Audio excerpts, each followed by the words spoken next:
you to that story a little later, but we're going to take you straight to Chris Rowan, the Shadow Treasurer, who is responding to Scott Morrison's costings announcements earlier today. He is there with Tony Burke. The government has released costings based on fantasy. Based on the fantasy that the unfair measures in their 2014 budget will pass the parliament, and also refusing to outline the 10-year implications of their policies. Now, firstly, on the zombie measures.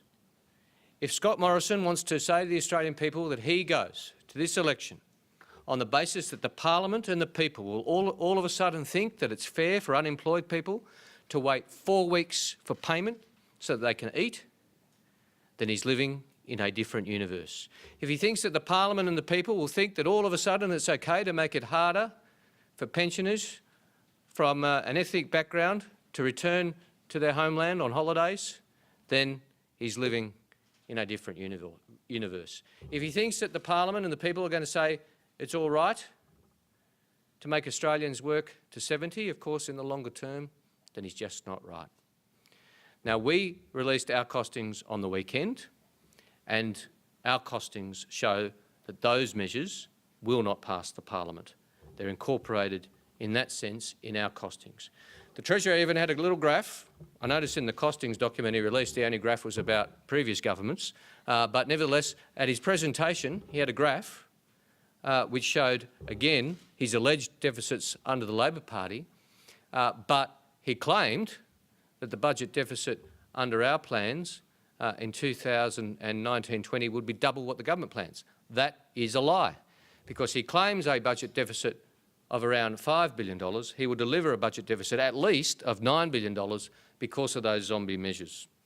So you have to be honest with the Australian people, and the government is failing that test. And of course, they refuse to outline the 10-year impact of their decisions. I noticed again the Treasurer was asked about the Emissions Reduction Fund. He failed to answer the questions. The government signed up to commitments in the Paris Accord, but they only have short-term funding. In addition, they have the $50 billion corporate tax cut, the biggest structural ram raid on this budget in this campaign, and in fact, the biggest structural ram raid on the budget in a long time. A commitment which will increase to a $14 billion a year hit on the budget, which the budget simply can't afford. So we've taken the approach of having 4-year costings and 10-year costings in our document. Of course, over that 10 years, there'll be economic circumstances which change, but the impact of our decisions is there and clear for all to see. Finally, the government announced some savings measures today. I note that the Treasurer struggled to detail and explain those savings measures. We would like to know, of course, how different these are to the savings measures which were announced in the budget and then in MYEFO, which look very, very similar. When these savings were costed, they don't appear on the election costings website, which means they were probably costed by Treasury before PFO. So we question whether they are the most up-to-date costings available. Of course, we will look at them in detail. I noticed the Treasurer referred them to the Social Security Minister. He couldn't answer the questions about them. So, of course, we look forward to those answers and we'll consider them in due course. Obviously, we would need to know exactly how many people would be affected and how it is different to the $5.7 billion in savings announced since the 2015-16 budget from better compliance. This government has a habit of announcing compliance measures with very significant amounts of money attached to them, but of course we would like to see a report on just how successful those measures have been in considering the government's current measures. But now, at least I should say, instead of having the costings out on the Thursday before the election, the Liberal Party has improved its form and we now have them out on the Tuesday before the election. That is an improvement, I suppose. In 3 years' time, they might get them out on the Monday, I suppose, but nevertheless, we now have a clear choice for the Australian people. Labor will invest in Medicare, in schools, in infrastructure and jobs. We will have better quality medium-term budget repair, which sees the budget improve structurally, which sees the budget no longer hostage to the assumptions and parameter variations by good quality structural improvements, which build the budget over time. Negative gearing and capital gains tax reforms, rising to $8 billion a year in return to the budget. On the other hand, the government giving away $14 billion a year at the end of the decade in corporate tax cuts. They're the choices for the Australian people. I'm going to ask Tony to add to the remarks and then we can take some questions. The government's offering the worst of all worlds. The government is offering the worst of all worlds in these figures. They've got continued deficits with no structural reform. When you take account of the zombie measures, measures which will never pass the parliament, across the forward estimates there is a 10% difference in the cumulative deficit between Labor and the government's figures. But embedded within Labor's figures, you get the structural reform. So both sides of politics hit surplus in the same year. Both sides of politics have deficits across the forward estimates, but only one side of politics, that is Labor, is dealing with the structural deficit.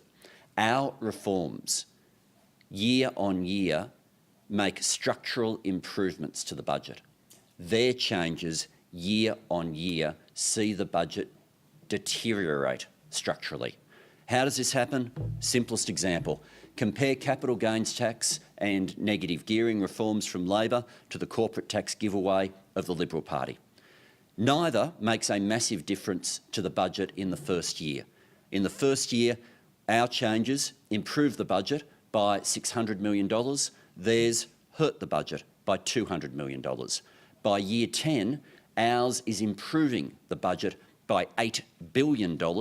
Theirs is an attack on the budget by $13 billion. Now, people will say, oh yeah, but by year 10, will those numbers be precisely the same? Of course, you'll always have changing assumptions, but the structural shift that those numbers represent is locked in. And Scott Morrison has made clear from the government's perspective, locked in legislation, that they will not shift from the ram raid they want to conduct on the budget bottom line as part of the corporate tax giveaway. But what does this ultimately mean for Australians? As Australians are looking through these figures and saying, what's the difference for them? Labor's plan gives the structural improvements for the budget, makes sure that in years to come, we are not held hostage by parameter variations for whether or not we get just over the line or just behind the line each year when it's budget time. But it also means that by not making the hits on the budget that the government's making, people can be assured of a Medicare system.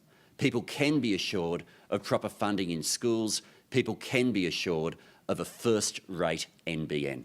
Okay, folks. Mr. Shane. Bowen, your immediate predecessor as Treasurer, Wayne Swan, carried the private health insurance reforms from 09 through the 010, had them down, and they were rejected by the Senate until he finally got it through a new Senate after the 2010 election. What's to say that those zombie measures aren't approved by a new Senate over which no one actually knows what will turn up as? Well, Shane, we don't know exactly the makeup of the Senate, but I know. The Greens, Labor Party, and in my knowledge of the crossbenchers that are currently existing and those that are likely to be elected, they're not going to cop making unemployed people wait. They're not going to cop the sorts of measures which affect pensioners that are in the budget. They're just not going to cop them. And there has to become a time when reality is reflected in the budget documents. There just has to. That is just simply a statement of fact. The fact is that those measures will have to be dropped from the budget. The fact is that Scott Morrison doesn't have the courage to drop them now. That's the difference. If I could just add to that, though, before we move on, the extra issue is this is a double dissolution election. It was open to the government to make any one of those zombie measures a trigger, in which case they would be eligible for the joint sitting if they win the election. They didn't do it with a single one of them. These zombie measures are entirely an accounting trick that the government is engaging in to prop up their budget bottom line. If they were serious about getting them through, they would have been a trigger for the double dissolution. They're not, because they know these are measures that will never pass the parliament. A question on your superannuation position. Take for instance the 500,000 lifetime cap. What exactly is the feature of that policy that you might seek to change? Is there a problem with the $500,000 level? Is it mainly the start date? And it's meant to start immediately. It started from the budget time. started on 1 July 2007, David, in fairness. I think that the cap itself takes, you know, all that policy. The revenue from it. Yep. Starts No. from budget night. So my question is, aren't you causing huge uncertainty over superannuation by not being able to say what exactly about that measure you would change? Well, the uncertainty, David, it's a fair question and I'll deal with it in some detail. The uncertainty is caused by the government. And just look at what Alex Malley said, for example. When the changes were announced on budget night, we said that they'd been made without consultation and the government was completely underestimating the impact they would have. The changes were announced less than a week before the government called the election and went into caretaker mode, meaning there would be no more details about how this would work. That's just one quote out of a long list of quotes I could give you from the superannuation sector, from accountants, from experts, saying the government's got this wrong, they haven't thought it through. There's plenty of experts who say this just couldn't be implemented, just couldn't be done. The records aren't detailed enough, the records aren't able to be implemented in such a way that this could be sensibly implemented. So what we've done is exactly the same formulation, in fact, as what the government's done on the backpacker tax. The difference is that we're doing it to a government policy, the government's doing it to their own policy. The government said in their own policy, oh, we don't know how this is going to work and this is all too hard, we'll just defer it, but we'll bank the money and we'll have a review.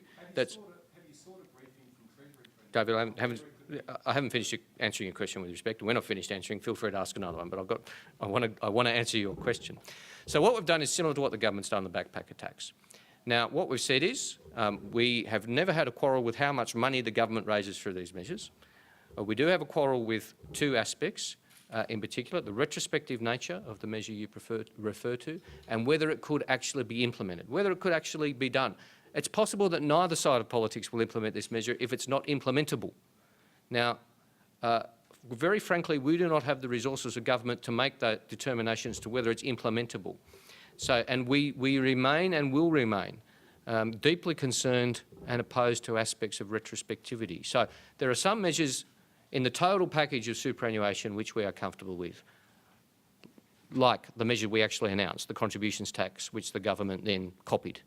The 1.6 million cap and our 75,000 earnings measure are quite similar. So we don't particularly have an in-principle objection to that. There are some issues with transition retirement which have been raised, but we want to do the right thing, not do what the government did and rush to failure. You need the resources of government to work those issues through. I think I've pointed to the two areas of concern for us, retrospectivity and implementation, whether it can actually be done. The government says it can, the sector says it can't. It would be irresponsible for us to say, yeah, well, we'll do it too, if we just don't know whether it can or can't be done. And we remain of the principle that retrospectivity should not be implemented. So they're the concerns. Now, I understand it's a fair question that you ask, but we are saying we commit to the same amount of money. The broad outlines of the other measures are ones which we take less quarrel with, but that particular measure has caused us concern, as it's caused concern right throughout the community. I believe, as a former Minister for Superannuation, a former Assistant Treasurer, a former Treasurer, knowing the superannuation sector as I do, they would sit down with us in government, work quickly through those issues and come up with, together, sensible ways of achieving the objective without offending the principles of retrospectivity and not being able to be implemented. I think Andrew Leigh might have suggested yesterday in one of his remarks, it sounded like opposed to retrospectivity but might have to accept it. Well, Is that accurate? well, no. I've answered we're all doing lots of interviews, David, with respect. I've answered the question, I think, with respect. They're the issues that we're concerned about that we'd need to work through. Phil. Where are you going to get the money Phil. from? I said Phil. What if you're in opposition? What's going to guide your response to those when the government wants to legislate? Well, Phil, I'm just not getting into hypotheticals about what if we're in opposition, because what we hope to be doing is holding press conferences in the blue room around the corner, Tony and I, in coming weeks. Yeah, where will you get the money from if you can't do it? Well, I think Somewhere in the super system. well, obviously we have said that we are banking that amount of money. We're committed to that as an objective, and we would sit down with the superannuation sector and work that through. I think I've outlined, in fairness, of the measures, which ones don't cause as much concern and which ones do. I think that's fair to say, and so we would concentrate our consultations on that measure. Can I ask you another question about super? Sorry, can I follow up your question just quickly? So the money would come from within that superannuation area, within that same portfolio, if you couldn't find it But that's the same problem for the government in terms of implementation. Correct. Absolutely. It is distinctly possible that the next Treasurer of Australia will be coming before you and saying, I'm sorry, this measure can't be implemented. Now, it might be Scott Morrison or it might be me. I'm prepared to say so. He's not. Another area of your super policy that isn't clear in your list of positive policies, the government froze the super guarantee, 9.5% until, I think it's 2018. After that it resumes increases. I thought you might have had, certainly at the time, you were very vocal against that decision. I assume now you accept because we've had no policy. Yeah, we would have liked to have increased it faster. We would have liked to. The fiscal circumstances have meant we've prioritised our decisions. We really would have liked to have increased it faster. I think the difference is, frankly, this. We know what Liberals do. They freeze it, and then when it gets to time to implement it, they freeze it again, and then they freeze it again, and you never actually see it increased. That's what they do. They just never increase superannuation. They pretend they will in a couple of years' time, and when it gets to a couple of years' time, they say we can't afford it. When it gets to the time to increase it under us, we will increase it. That's the difference. Increase it from, I think it's 2018. Yeah, that's right. The timetable exists. No more questions? Phil. I mean, it may be premature, but if you do decide to propose the 500,000, Jim Chalmers said a couple of weeks, when he gave that speech a month ago, he said you'd be looking at making the 500,000 prospective. The options that consultation would be able to. If you were to do that and you had to find 500 million elsewhere, could you look at things like lowering the annual concession cap on contributions? Well in advance of the consultation. That's what consultation's for, Phil. That's how it works. We respect, we consult, and then we'll deal with those issues. Well, it's the sector that says they're not implementable. The sector that says they're not implementable. We want to consult with the sector about that, with the resources of government. Thanks, ladies and gentlemen. And that was the Shadow Treasurer Chris Bowen speaking there with Opposition Finance spokesman Tony Burke. They were both responding to the Coalition's costings announcement earlier. Let's stay with politics now. And the